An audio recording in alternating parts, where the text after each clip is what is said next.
A CBN abre espaço para o agronegócio e hoje Éder Campos aqui conosco. Bom dia, Éder. Olá, bom dia, Otávio Neto, bom dia, Lucas Mamédio, Valdir, Luiz e a você que nos acompanha aqui pela rádio CBN Campo Grande. E o assunto de hoje é a agricultura sustentável. Há uma discussão muito grande no Congresso, lá em Brasília, em especial lá na Câmara dos Deputados, sobre a questão dos agroquímicos, agrotóxicos.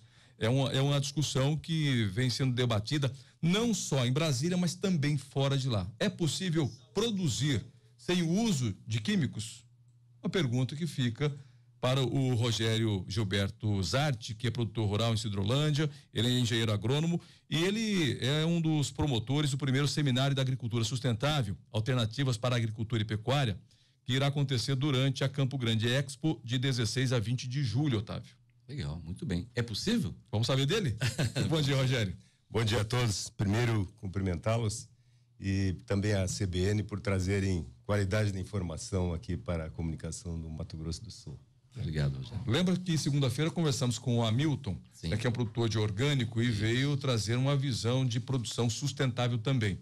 Essa outra visão, ela está no meio do caminho. Ela não é tão orgânica, mas ela tem uso da biotecnologia para a produção sustentável. E nós vamos entender com o Rogério Zarte justamente o que é essa agricultura sustentável, né, Rogério? Então, sustentável é tudo aquilo que não se esgota, que se renova. Nós temos a questão da energia, a energia eólica, a fotovoltaica, temos energia hidráulica e no caso especificamente da agricultura, ela tem que ser sustentável não apenas ambientalmente, mas também economicamente e socialmente. Então, é um conceito que nós estamos resgatando e práticas de uma agricultura que já se praticou há alguns anos atrás e que foi, digamos assim, substituída ou relegada em função dessa agricultura de insumos, agricultura baseada em aplicação de insumos industriais, que é uma herança, digamos assim, lá da Revolução Verde do Norman Borlaug, que preconizava uma agricultura fundamentada exatamente nesses insumos industrializados e que usava o solo apenas para a fixação das plantas. E nós sabemos que o solo é composto por organismos vivos que deveriam viver em perfeita sintonia com as plantas, solubilizando seus nutrientes, os minerais, e protegendo-as também. E esses micro-organismos estão sendo praticamente destruídos e mortos com essa aplicação indiscriminada de químicos que nós utilizamos dentro da agricultura convencional. Bom, a gente, ou nós, né, o mundo de modo geral está diante de um grande desafio. Em 2050, nós teremos aí, talvez, de acordo com especialistas, 9 bilhões de pessoas no planeta. Ao mesmo tempo, o mundo precisa produzir em 20 anos 40% mais alimentos. E a grande defesa que a indústria química utiliza é que nós precisamos acelerar essa produção. E contrário à questão da sustentabilidade. É uma conversa, é um debate que a gente deve trazer. É possível a gente eliminar de uma vez por todas o uso de agroquímicos, pensando nesses números que nós temos aí desse desafio? Sim, é possível. Esse tema foi bastante discutido agora, você referiu por ocasião da votação da lei dos agroquímicos, ou agrotóxicos para uns, agrodefensivos para outros.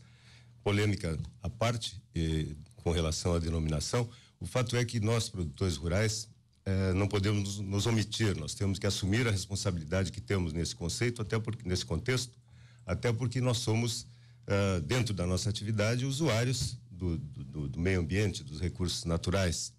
E nós, se fizermos um meia-culpa, nós teremos que reconhecer que nós usamos de uma forma demasiada esses chamados agroquímicos.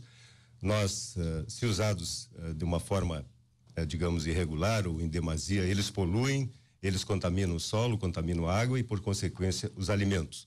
E nós temos que encontrar a solução. É uma demanda mundial hoje, é uma exigência por tecnologias que não sejam agressivas e contaminantes. Então, nós estamos preocupados com isso e respondendo à tua questão, Éder, sim, nós podemos exercer uma agricultura mais limpa, prescindindo ou isentando de aplicação de agroquímicos, não de uma forma tão repentina, de uma hora para outra, porque é todo um conceito que deve ser mudado, são práticas que nós temos que aprimorar, mas já temos muitos casos de sucesso aonde está se usando esse sistema que ele engloba 3 fundamentos básicos, que é a revitalização do solo através da adição de micro-organismos, utilização de fertilizantes minerais naturais e cobertura do solo com diferentes espécies vegetais para descompactar solo, para impedir a emergência de invasoras e também para nós substituirmos ou não termos a necessidade de usar esses herbicidas, tipo o glifosato, que também está para ser abolido. Alguns países da Europa já não permitem mais o glifosato. Então, com essas plantas em cobertura, nós, de uma forma mais simples e mais isenta de químicos, nós teremos condições de praticar essa agricultura. Isso pode ter reflexo, porque o Éder falou também na questão da velocidade com que isso tem que ser produzido, né? Porque, enfim, as pessoas, quanto mais gente nós temos, as pessoas comem todos os dias. Poderia ter algum reflexo nessa questão da velocidade com que os alimentos são produzidos e na qualidade também? Ou... Na qualidade, principalmente. Um dos grandes focos desse trabalho é proporcionar alimentos mais saudáveis. E a velocidade vai depender exatamente dessa mudança, né, de conceitos e um paradigma dessa agricultura convencional com a qual nós estamos acostumados até hoje e que nos torna dependentes, extremamente reféns, dependentes de tecnologias caras e que não remuneram mais a atividade. Mas qual a sua avaliação em relação a esse projeto que está sendo votado, que passou já pela comissão especial no Congresso? Eu acho que houve muita desinformação e desconhecimento de ambos os lados. Do lado, digamos assim, mais xiita da questão, eles dizem que nós estamos envenenando tudo. Não é bem assim. Nós aplicamos, são produtos tóxicos, mas que aplicados de certa forma, né, correta, eles podem ser utilizados. E também, do outro lado, dizendo que não existe possibilidade de se produzir alimentos sem usar os agroquímicos, também não é verdade. Nós temos alternativas, é o que vamos mostrar neste seminário.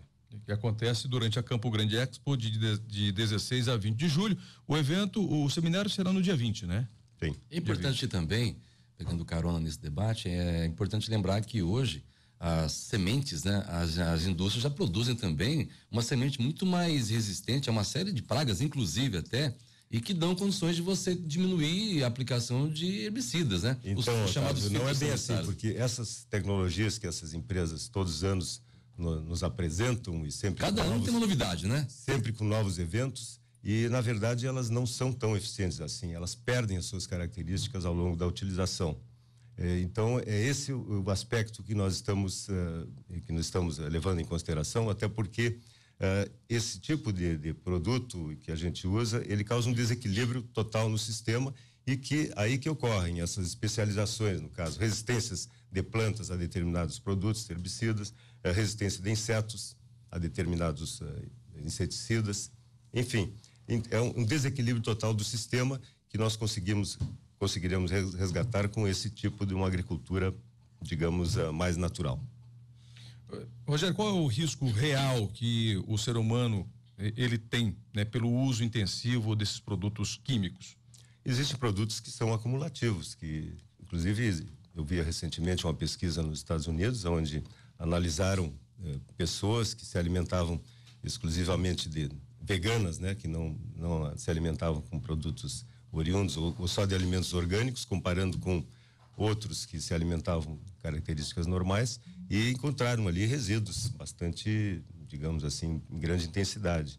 Então são produtos que ao longo dos anos eles vão causar algum tipo de defeito na saúde humana. Tá, como câncer, por exemplo, né? Que tem sido dito pela mídia. De um lado, ideologicamente, nós temos aqueles que são contra o uso de químicos para fertilizar e combater pragas. Sim. Né? São os que produzem os orgânicos, né? Por outro lado, nós temos os defensores dos agroquímicos, onde a agricultura ela busca essa questão da alta produtividade, né?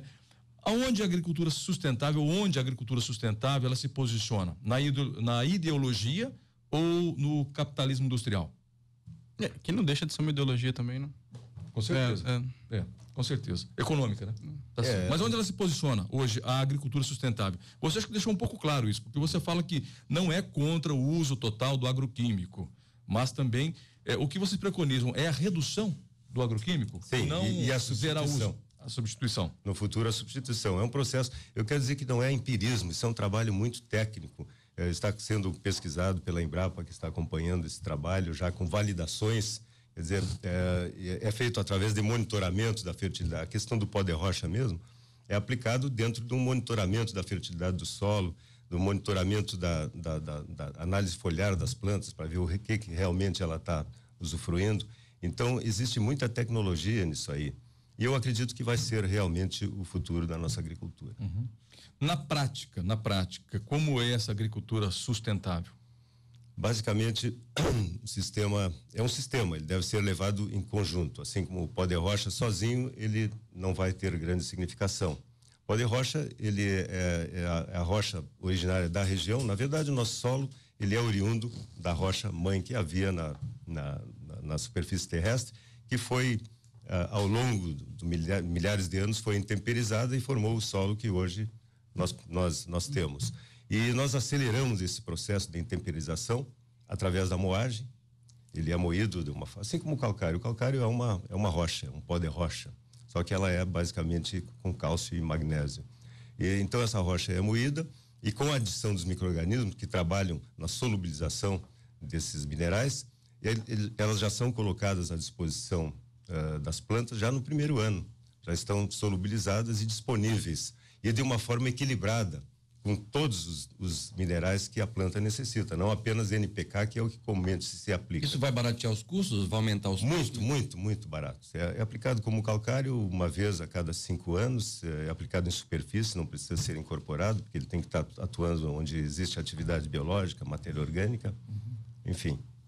Na questão da saúde humana, nós encontramos muita resistência da indústria farmacêutica para esse é o grande uso do remédio, para a redução do uso dos remédios, né? Ou das drogas. Na agricultura é diferente ou não? Não, a indústria química é o que realmente impacta e que depõe muitas vezes contra. Tanto é que agora eles estão vendo que esse movimento existe, é grande, é crescente, existe já milhares de hectares. Ou no Brasil? No mundo inteiro. E estão já levando para esse lado biológico. Hoje todas as indústrias químicas já têm produtos biológicos sendo ofertados aos produtores. Por enquanto ainda muito caro. Existe uma polêmica em relação à multiplicação on-farm, que a gente chama, que é a compra desses inóculos e multiplicados na própria fazenda. A maioria dos produtores que já estão dentro desse sistema já estão fazendo essas multiplicações na fazenda. De uma forma um pouco empírica, ainda um pouco simples, com problemas de contaminações, em função de que os biológicos industriais estão muito caros. Mas assim que eles baratearem, não haverá necessidade de se produzir na fazenda. E o interessante é que até a gente falou com o Hamilton aqui, né, Éder, que isso fica na conta, muitas vezes o debate fica entre ambientalistas apenas, produtores rurais, agricultores, mas o maior interessado, que é quem consome todo esse produto que é produzido, com qualidade ou não, são as pessoas que muitas vezes não estão a par do que está acontecendo, né? Uhum. Eu acho que é interessante para as pessoas também entenderem e defenderem esse caminho do meio, porque eu entendi, essa agricultura sustentável é o caminho do meio, né? É uma transição do que é utilizado de uma forma exacerbada para uma coisa mais atenuada, que tem mais a ver com o que era feito, né? Sim. Sempre foi feito. O nosso grande desafio é esse, é produzir dessa forma, não é, e mais barato, e sair da dependência. Isso que é o que é mais impactante, que hoje nós dependemos dessas tecnologias que são caras e ineficientes. Até porque, eu falei anteriormente, as plantas adquirem resistência, já elas não se sustentam ao longo dos anos. E também basicamente essa questão aí, né, e o preço, né? São muito caras as tecnologias, ano a ano, né? Vem novos eventos. E a questão do adubo, por exemplo, o adubo a planta aproveita 20% que a gente aplica. É um produto caríssimo, é o maior componente do nosso custo de produção e é ineficiente totalmente. Imagina aplicar, né? E a planta aproveitar 20%.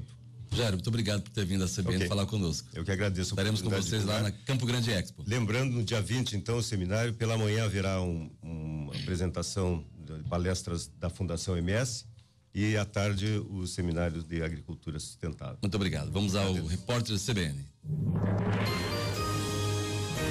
Repórter CBN.